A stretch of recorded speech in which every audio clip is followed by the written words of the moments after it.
지금 보실 이야기는 실제 사연을 모티브로 재구성한 창작 드라마입니다. 등장인물과 지명은 모두 가상입니다. 2023년 11월 경기도 외곽의 작은 아파트 현관 앞이었습니다.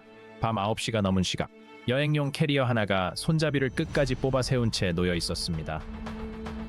코트를 입고 핸드백을 어깨에 건 여자가 그 옆에 서 있었습니다. 신발은 이미 다 신은 채였습니다. 그 여자의 이름은 박수진이었습니다. 50살, 이 집에서 22해를 살았습니다. 나 오늘 나가요.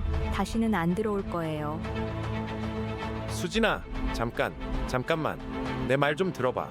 내가 잘못했어. 오해였어. 정말로. 오해였다고요? 당신이 내 핸드폰에 몰래 앱을 깔았잖아요. 내 위치가 실시간으로 당신 폰에 찍혔잖아요. 그게 오해예요? 그건 내가 불안해서 내가 잘못한 거 맞아. 근데 지금은 알았어. 당신이 잘못한 게 아니라는 걸. 나도 이제 알아. 당신이 지금 아는 게 무슨 소용이에요.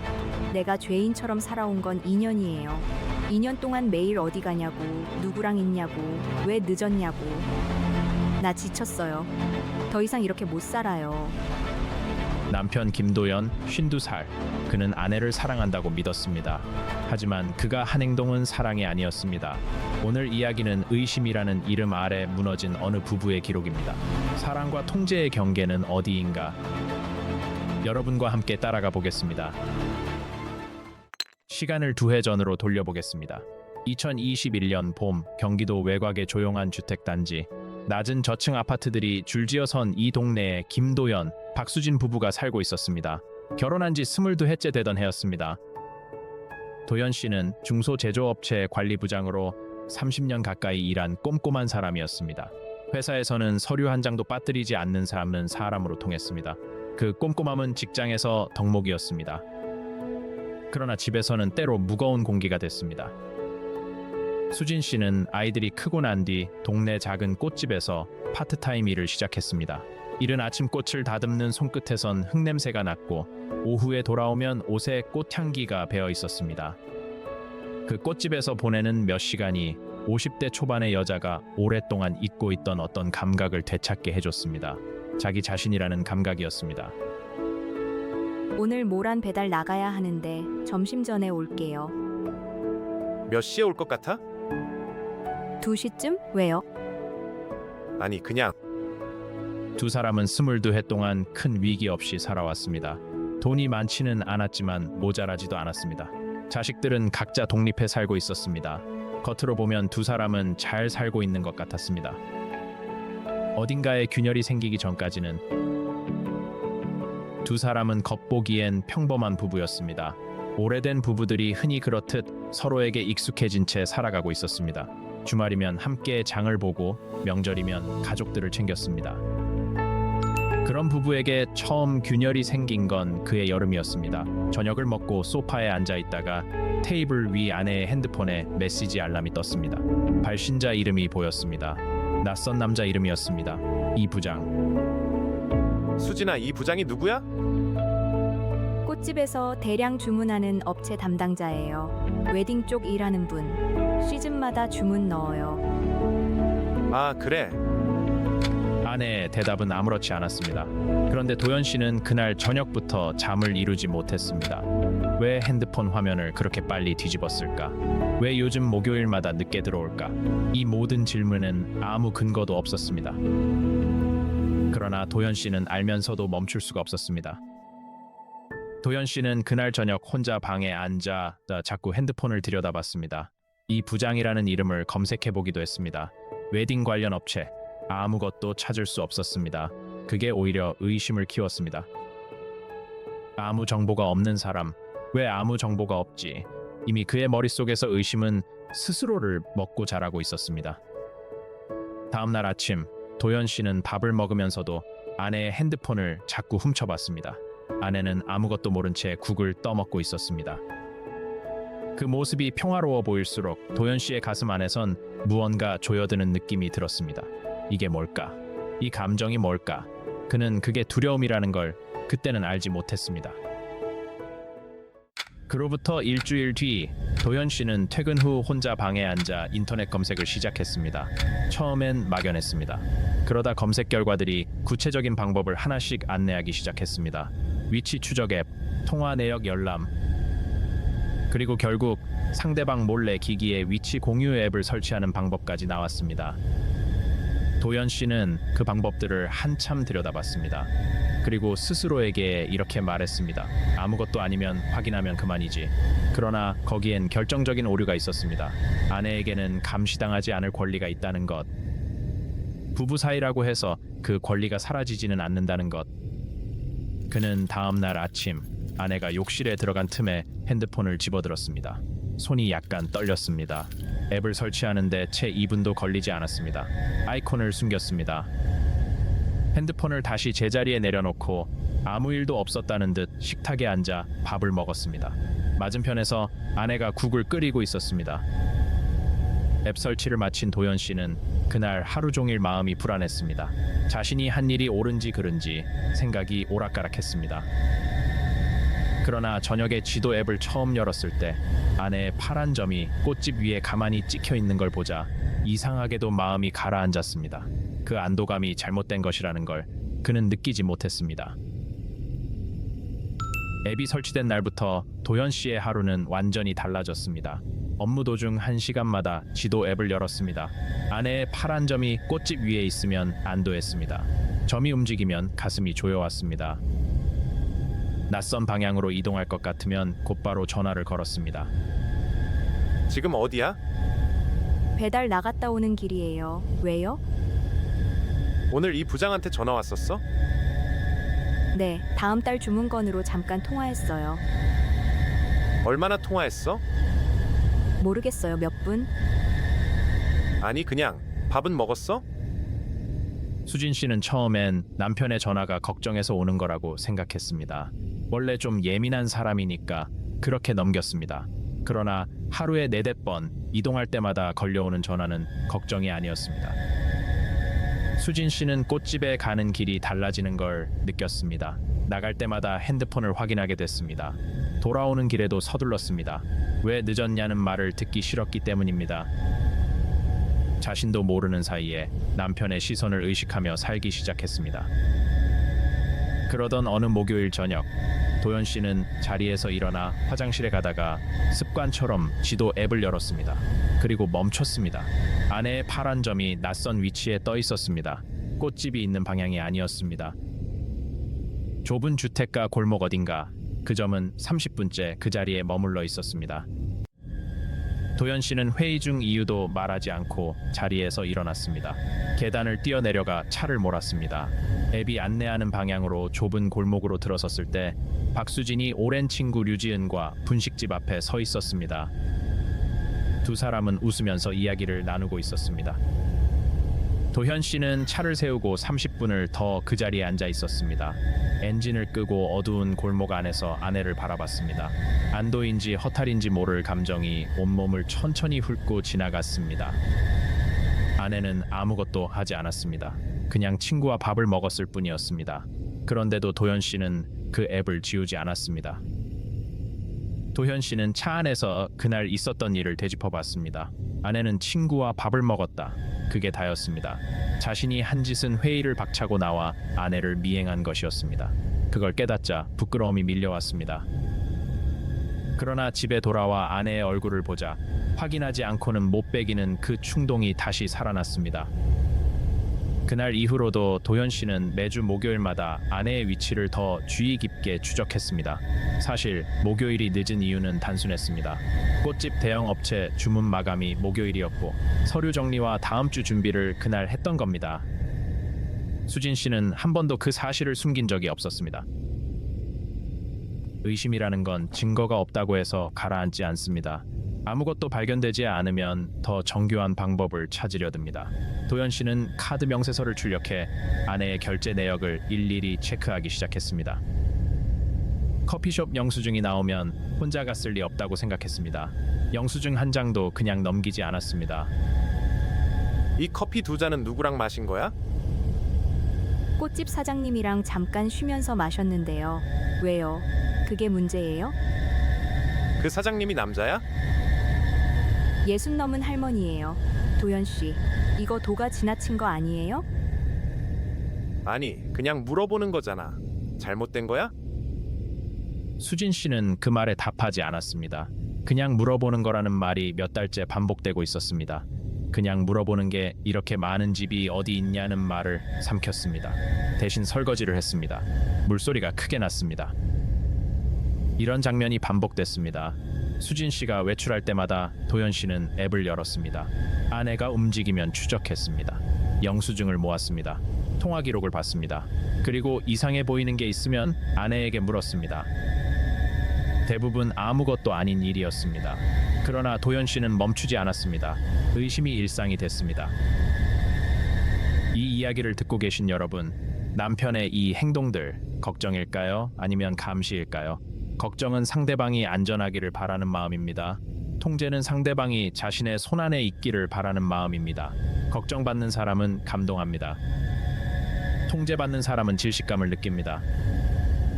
수진 씨가 뭔가 잘못됐다는 걸 분명히 깨달은 건 그해 가을이었습니다. 꽃집 배달로 병원을 방문했고 오후에는 10년 만에 동창 모임에 잠시 얼굴을 비췄습니다. 남편에게 미리 이야기했습니다. 모임 장소만 가까운 다른 가게로 바뀌었을 뿐이었습니다. 그런데 집에 돌아왔을 때 남편의 얼굴이 굳어 있었습니다. 수진 씨가 외출해서 돌아올 때마다 거치는 절차가 생겼습니다. 현관에서 코트를 벗으며 남편의 표정을 확인합니다. 오늘 어디 갔어? 그 질문이 시작됩니다. 수진 씨는 짧게 대답했습니다. 거짓말은 하지 않았습니다. 그러나 그 짧은 대답들이 남편에게는 더 캐물을 이유가 됐습니다. 그 대화가 시작된 건 저녁 늦게였습니다. 수진 씨가 현관에 들어서자마자 남편이 거실에 서 있었습니다. 평소와 다른 자세였습니다. 소파에 앉아 있지 않고 두 발을 어깨 너비로 벌린 채 서서 아내를 기다리고 있었습니다. 그 순간 수진 씨는 뭔가 다르다는 걸 직감했습니다. 코트를 벗기도 전에 남편이 먼저 입을 열었습니다. 동창 모임이 강남 쪽이었어? 나는 네가 말한 장소 근처에 위치가 찍혀야 하는데 엉뚱한 데 있더라고.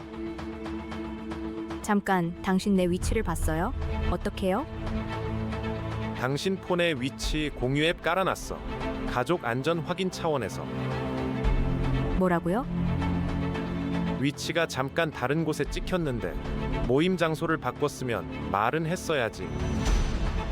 잠깐만요. 내가 어디서 뭘 하는지 당신이 실시간으로 보고 있었다고요? 내 동의도 없이? 언제부터요? 올 여름부터. 그게 그렇게 큰 문제야? 부부끼리 위치 공유하는 집 많잖아. 수진 씨는 그 말을 듣고 아무 말도 하지 못했습니다. 머릿속이 빠르게 돌아갔습니다. 남편이 실시간으로 내 위치를 보고 있었다. 여름부터 몇 달 동안 그 모든 게 한꺼번에 떠올랐습니다. 부부끼리 합의해서 서로 공유하는 거랑 당신이 내 허락도 없이 몰래 깔아놓은 거랑 같은 거예요? 내가 당신을 의심하는 게 아니라고. 그냥 안심하려고.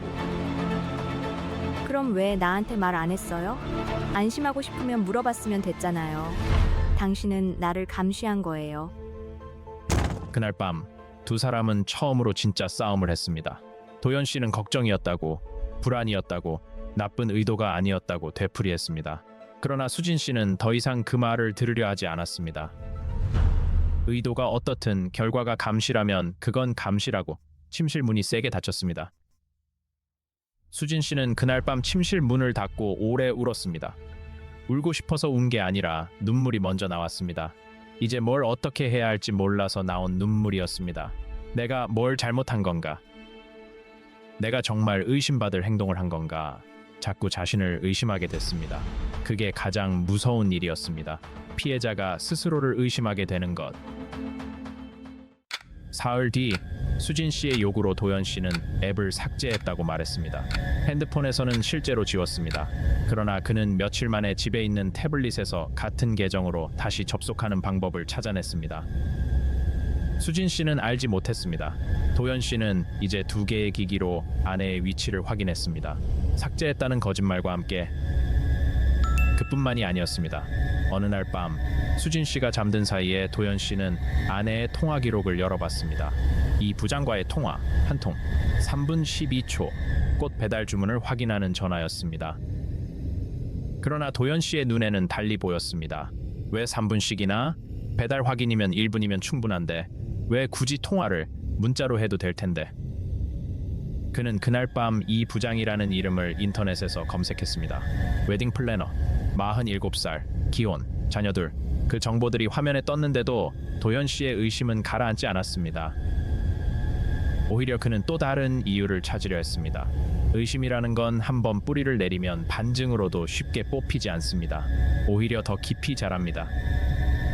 도연 씨는 태블릿으로 다시 접속하면서 이번 한 번만이라고 되뇌었습니다. 한 번만 더 확인하고 아무것도 없으면 정말 지우자고.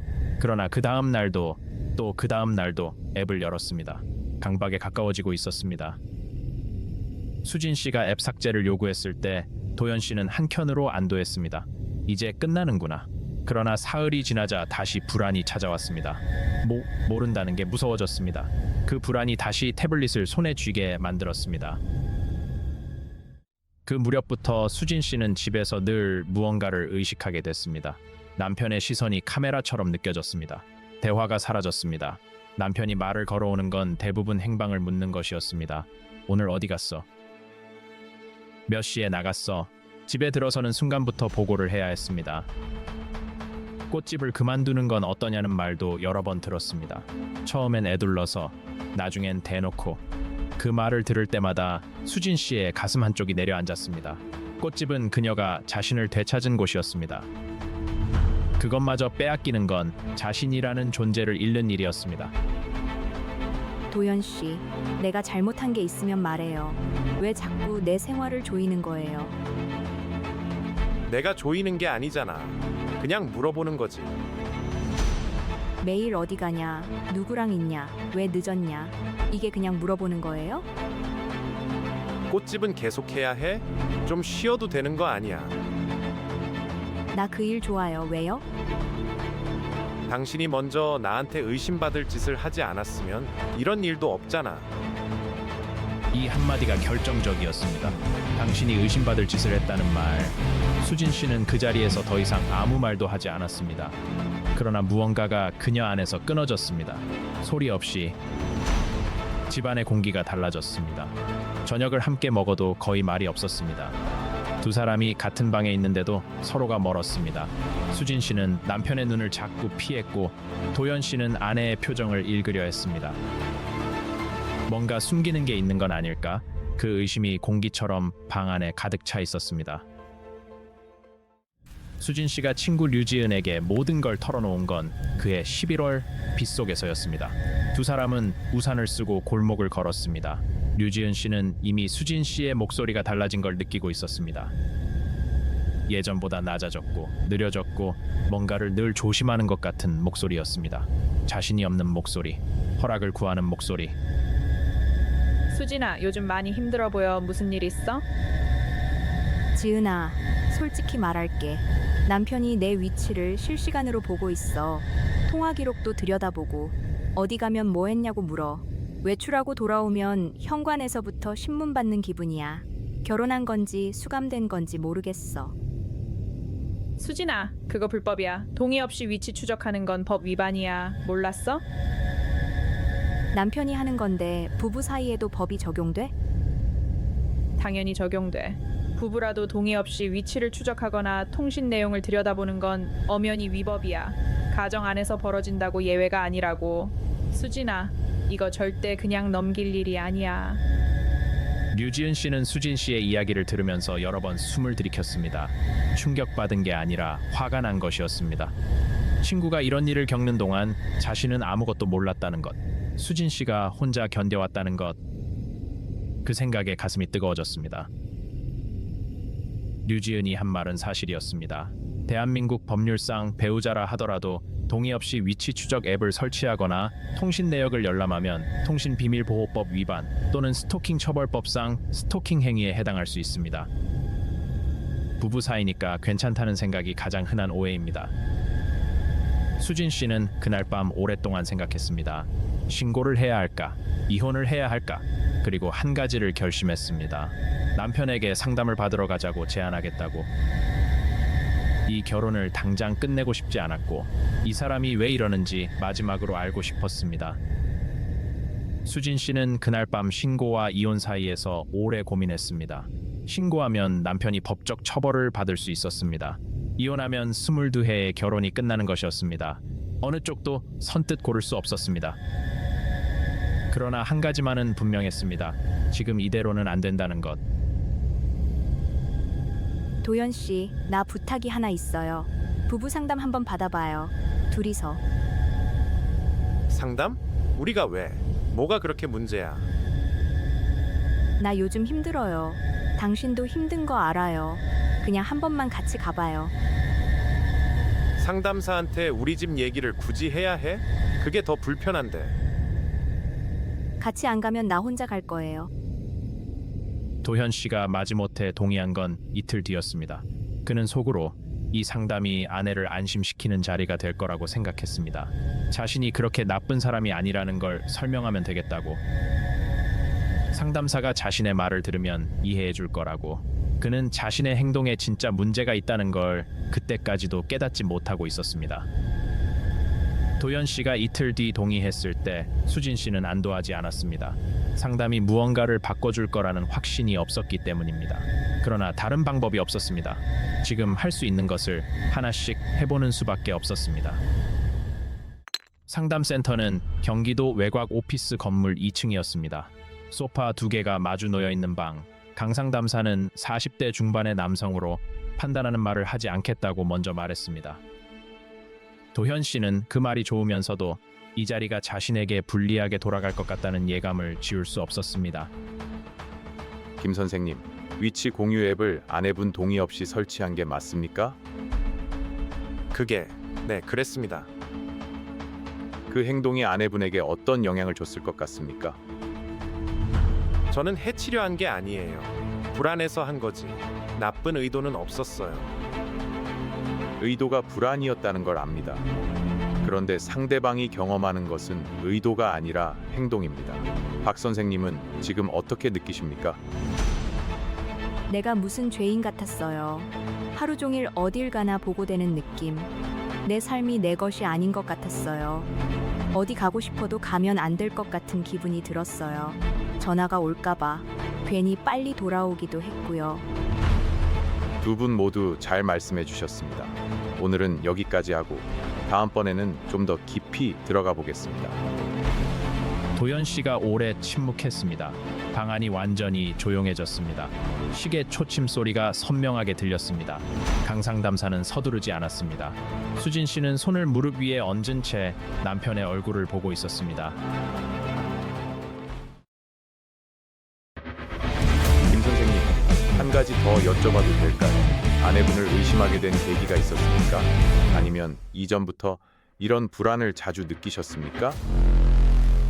계기는 핸드폰에 낯선 남자 이름이 있었어요.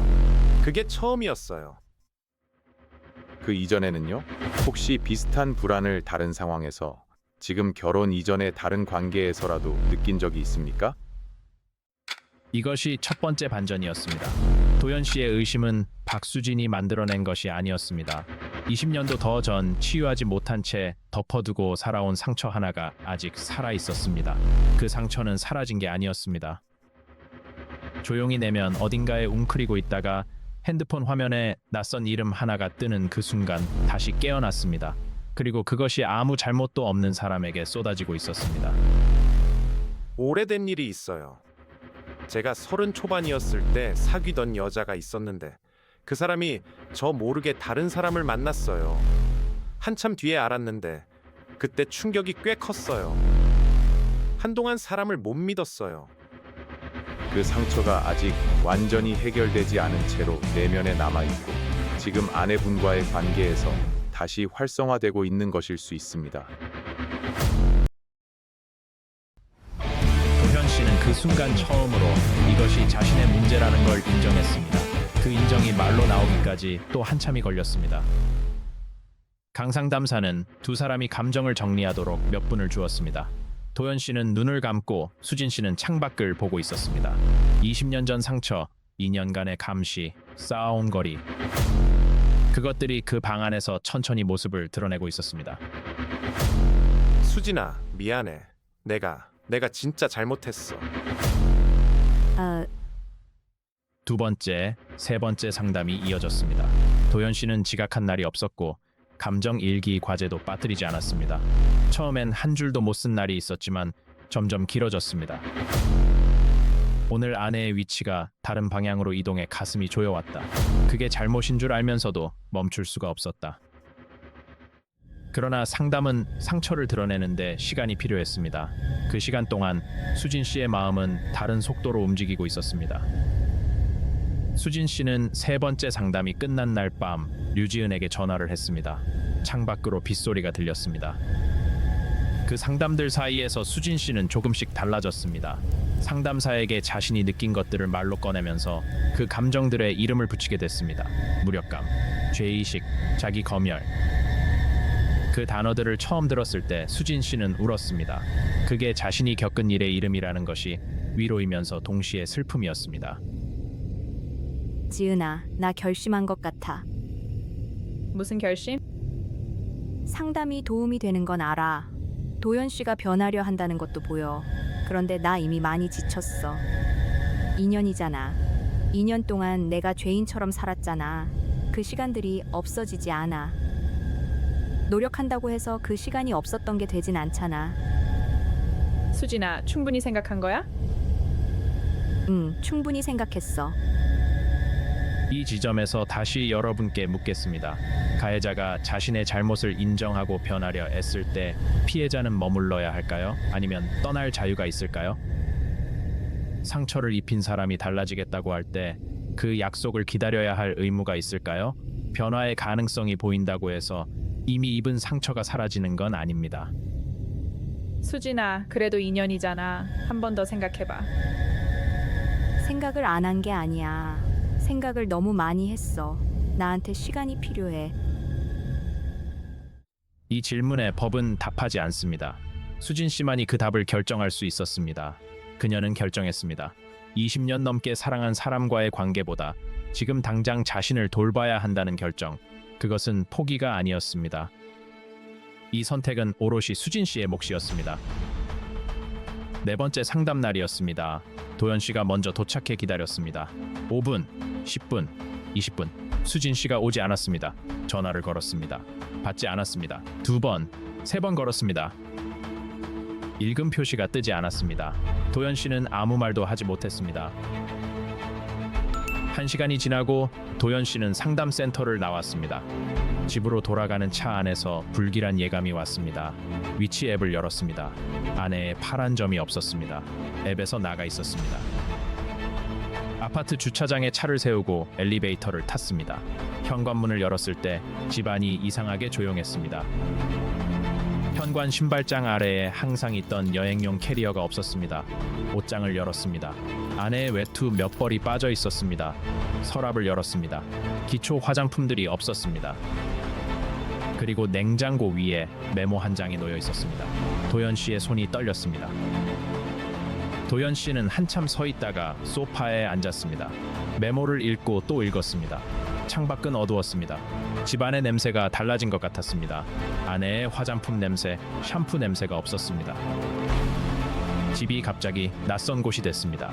30년 가까이 꼼꼼하게 살아온 사람이 그날 밤 아무것도 할 수 없었습니다. 당신이 변하려는 거 알아요. 그 노력도 보여요. 하지만 나는 이미 너무 많이 소진됐어요. 지금 나는 나 자신을 먼저 돌봐야 해요. 미안해요. 이것이 두 번째 반전이었습니다. 의심의 근거는 오해였습니다. 아내는 아무것도 하지 않았습니다. 이 부장은 꽃 배달 담당자였고 통화는 업무 전화였으며 목요일 귀가가 늦은 것은 마감 업무 때문이었습니다. 그러나 감시가 부른 파국은 진짜였습니다. 아내는 떠났습니다. 도현 씨가 달라지기로 결심한 날, 수진 씨는 이미 그 선을 넘어간 뒤였습니다. 이것이 감시의 가장 잔인한 결과입니다. 도현 씨는 집안에 혼자 서 있었습니다. 그 어떤 위치 추적 앱도 지금 이 순간 아내가 왜 떠났는지를 알려주지 못했습니다. 그가 2년 동안 추적한 것은 아내의 위치였지 아내의 마음이 아니었습니다. 도연 씨는 그날 처음으로 이해했습니다. 통제는 관계를 유지하는 방법이 아니라는 것을, 상대를 묶어두려 할수록 상대는 더 멀어진다는 것을, 방법의 실패였습니다. 그로부터 2주가 지났습니다. 박수진 씨는 딸 집에 머물고 있었습니다. 이혼을 결정한 것은 아니었습니다. 다만 지금 당장은 그 집에, 그 공기 속에 있을 수가 없었습니다. 딸은 아무것도 묻지 않았습니다. 방 하나를 내어주고 아침마다 밥을 함께 먹었습니다. 그것으로 충분했습니다. 수진아, 어디야? 제발 전화 받아. 도연 씨는 혼자 상담을 계속 받았습니다. 그 상담이 아내를 되찾기 위한 수단인지 아니면 진짜 자신을 고치기 위한 것인지 그 자신도 명확히 알지 못했습니다. 강 상담사는 어느 날 그에게 직접적으로 말했습니다. 도현 씨는 아내가 떠난 뒤에도 상담을 끊지 않았습니다. 처음에는 아내를 되찾기 위해서라고 생각했습니다. 그러나 상담이 거듭되면서 그 동기가 조금씩 달라지기 시작했습니다. 아내를 되찾는 것과 자신을 고치는 것은 다른 일이라는 것을 강 상담사는 천천히 그러나 분명하게 알려줬습니다. 김 선생님이 하신 행동은 법적으로도 감정적으로도 폭력의 범주에 들어갑니다. 상대방의 자율성을 반복적으로 침해하고 행동을 감시하고 의심으로 상대방에게 죄의식을 심어넣는 행위, 이것을 정서적 학대라고 합니다. 신체에 상처를 남기지 않는다고 해서 폭력이 아닌 것이 아닙니다. 상대방에게 남기는 상처는 실제합니다. 저는 정말로 사랑했습니다. 그게 전부였어요. 알아요. 그런데 사랑은 상대방이 느껴야 비로소 사랑입니다. 상대방이 통제로 느꼈다면 그 사랑은 목적지에 닿지 못한 겁니다. 도연 씨는 그 말에 아무 답도 하지 못했습니다. 그것이 지금 자신이 있는 지점이었습니다. 아내를 위해서인지 자신을 위해서인지 아직 구별하지 못하는 지점. 선생님, 제가 변한다고 해서 아내가 돌아올 확률이 얼마나 될까요? 그 질문 자체가 아직 결과 중심으로 생각하고 있다는 뜻입니다. 아내를 위해서가 아니라 자신을 위해서 변하는 것이 먼저입니다. 한 달이 더 지난 뒤였습니다. 수진 씨가 먼저 연락을 했습니다. 딸 집 근처 카페에서 만나자고. 도연 씨는 30분 일찍 도착해 자리를 잡고 물만 시켰습니다. 수진 씨가 문을 열고 들어올 때 그는 말을 잃었습니다. 아내가 달라 보였습니다. 무언가를 내려놓은 사람의 얼굴이었습니다. 그러나 그 침묵은 예전의 침묵과 달랐습니다. 무언가를 담고 있었습니다. 많이 생각했어. 내가 왜 그랬는지. 상담에서 알게 됐어. 내 문제였어. 오래된 상처를 당신한테 전부 쏟아부은 거야. 미안해. 당신 잘못인 건 알아요. 나도 그건 알아요. 그런데 나도 당신이 알아야 할 게 있어요. 당신이 변한다고 해서 내가 입은 상처가 사라지는 건 아니에요. 그래, 그것도 알아. 그래도 기회를 한 번 더 줄 수 있겠어? 모르겠어요. 솔직히 지금은 모르겠어요. 시간이 더 필요해요. 두 사람은 그날 1시간 넘게 이야기했습니다. 이혼 신청은 없었습니다. 함께 돌아가기로 한 것도 아니었습니다. 그 불확실한 자리에서 두 사람의 이야기는 현재 진행형으로 멈춰 있습니다. 결말이 나지 않은 이야기입니다. 그러나 이야기가 아직 끝나지 않았다는 것이 어쩌면 가장 솔직한 결말일지도 모릅니다. 이 이야기를 멈추기 전에 반드시 짚어야 할 것들이 있습니다. 강상담사는 여러분에게 직접 말하고 싶다고 했습니다. 법과 심리 두 관점에서 이 이야기가 남기는 것을 정리해드리겠다고, 비슷한 상황에 있는 누군가에게 닿기를 바란다고 했습니다. 심리학에서는 이런 통제 행동의 이면을 애착 불안이라고 부릅니다. 어린 시절 또는 과거 관계에서 받은 상처가 치유되지 않은 채 남아있다가 가장 가까운 사람을 향한 집착과 통제로 표출되는 것입니다. 상대방이 아무것도 하지 않아도 그 그림자가 모든 것을 의심스럽게 만듭니다. 배우자라도 동의 없이 상대방 기기에 위치 추적 앱을 설치하는 행위는 통신비밀보호법 제3조 위반에 해당할 수 있습니다. 또한 반복적인 위치 확인과 행동 통제는 스토킹 처벌법상 스토킹 행위로 판단될 수 있으며 부부 사이라고 해서 예외가 되지 않습니다. 법적 처벌의 대상이 될 수 있다는 점을 반드시 알아야 합니다. 정서적 학대는 신체 폭력과 달리 흔적이 보이지 않습니다. 그러나 상대방의 자율성을 반복적으로 침해하고 행동을 통제하며 의심으로 상대방에게 죄의식을 심는 행위는 가정폭력처벌법이 정의하는 정서적 학대의 범주에 포함됩니다. 법적 처벌 외에도 이 행위가 관계에 남기는 심리적 상처는 매우 오래갑니다. 상처를 입은 사람은 감시가 사라진 뒤에도 그 감각을 오랫동안 기억합니다. 이것이 세 번째 반전입니다. 도연 씨가 아내를 의심한 진짜 이유는 아내에게 없었습니다. 그것은 20년 넘게 홀로 안고 살아온 그 자신의 내면에 있었습니다. 그는 아내를 통제하려 했지만 사실은 자신의 두려움을 통제하려 한 것이었습니다. 그 두려움이 가장 믿어야 할 사람을 가장 의심하게 만들었습니다. 그리고 결국 두려워하던 일을 스스로 만들어냈습니다. 상처받은 사람이 다시 상처를 주지 않으려면 먼저 자신이 상처받았다는 것을 인정해야 합니다. 도연 씨는 그 인정을 20년 넘게 미뤄왔습니다. 그 시간 동안 상처는 골마갔고 마침내 가장 가까운 사람에게 터졌습니다. 우리 주변에도 비슷한 사람이 있을 수 있습니다. 혹은 자신이 그 사람일 수도 있습니다. 상대방의 위치를 자꾸 확인하고 싶다면 그것이 걱정인지 불안인지 한번 들여다보시기 바랍니다. 걱정은 상대방에게 말할 수 있습니다. 불안은 스스로 치유해야 합니다. 도연 씨는 지금도 혼자 상담실에 갑니다. 변하려는 노력이 아내를 되찾기 위한 수단인지 자신을 위한 것인지 아직 구별하지 못하고 있습니다. 강상담사는 오래 걸릴 것이고 결과를 보장하지는 않는다고 말했습니다. 박수진 씨는 딸 집에서 꽃집 일을 이어가고 있습니다. 배달을 나갔다 와도 아무도 어디 갔냐고 묻지 않습니다. 그 자유가 홀가분하면서도 낯설다고 했습니다.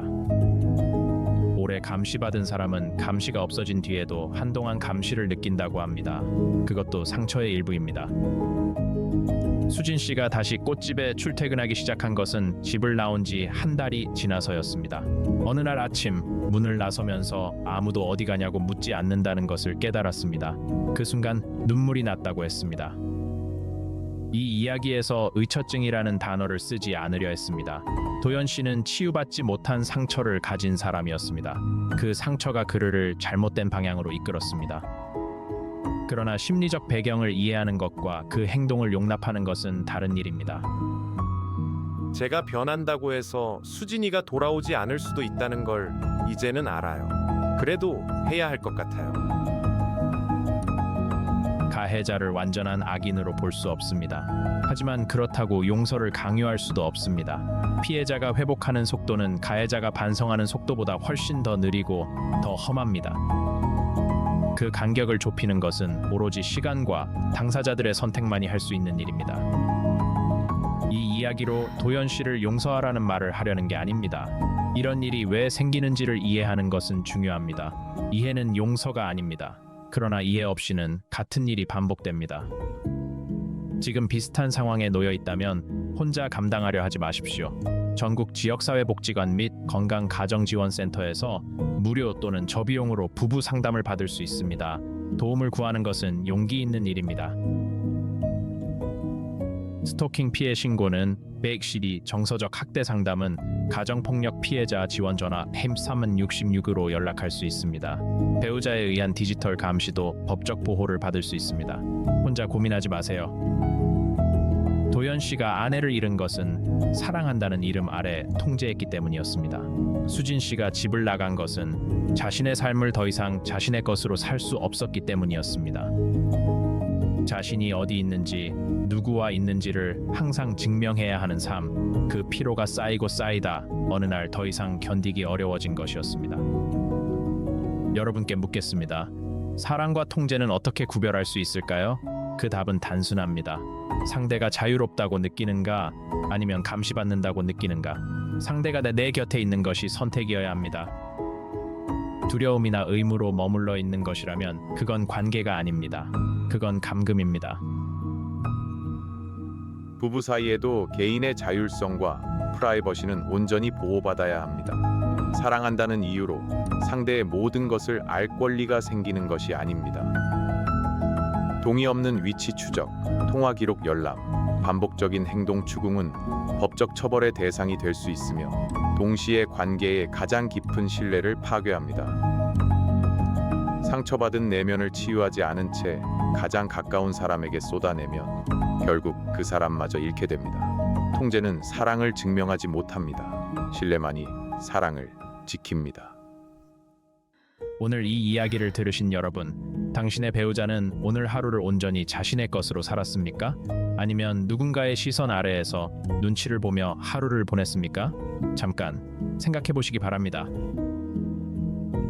본 영상은 실제 사연과 사회적 이슈를 모티브로 재구성한 창작 드라마입니다. 특정 인물, 단체 사건과 직접적인 관련이 없으며 등장인물과 지명은 모두 가상입니다. 사연의 재구성이었습니다. 오늘 이야기가 마음에 남았다면 주변 한 분에게 전해주세요. 댓글로 여러분의 생각을 남겨주세요. 당신이 통제받았던 경험이든 뒤늦게 자신이 통제했다는 걸 깨달은 경험이든 판단 없이 읽겠습니다. 이 채널은 쉽게 판단할 수 없는 삶의 갈림길에 서 있는 사람들의 이야기를 담습니다. 판단이 아니라 이해를, 비난이 아니라 성찰을 나누는 공간이 되고 싶습니다. 오늘도 찾아주셔서 감사합니다. 다음 이야기에서도 함께 해주세요. 사연의 재구성, 다음 이야기로 다시 찾아오겠습니다. 수진 씨는 그 시간들을 일기에 적기 시작했습니다. 다시 읽어봤을 때 아무것도 잘못한 것이 없다는 걸 확인했습니다. 그러나 그게 슬펐습니다. 이 이야기를 들으면서 도연 씨에게 화가 난 분도 있을 것입니다. 수진 씨에게 안타까움을 느낀 분도 있을 것입니다. 그 두 감정이 모두 맞습니다. 이 이야기는 어느 한쪽만을 위한 이야기가 아닙니다.